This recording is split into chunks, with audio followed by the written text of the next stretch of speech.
Kuan mong gudang ako kay serbisyo Wow. sa barangay.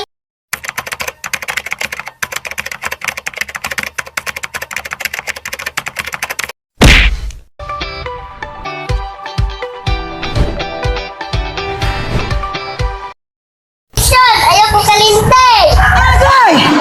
Ay, Kap, buntag ya. Ay, gitika, kasi balik ka kukurok. Ay, Kap, sinaipit yung karon ba? Nagtakilid yung karon ba? Modili ka kadaog ng leksyon.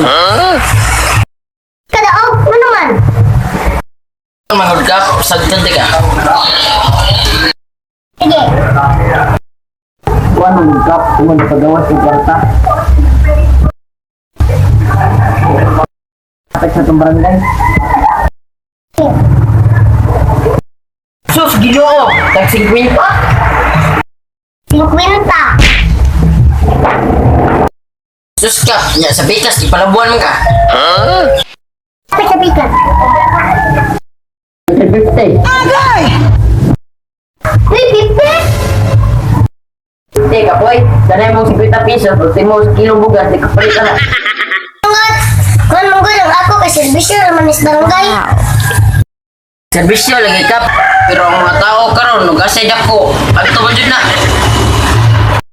Mausad. Sama na ron. Iligduman sa election, kalagkalag naman. Kapitaw. 50 sa pikas, sakto gito makapalit og isa kilong karni karong kada kalagkalag. Kasi na, dili magkakaroon kalag-kalag. Ina sana may imong Kap. Kaya tradisyon namin na sa probinsya nga maghalad sa kalagkalag.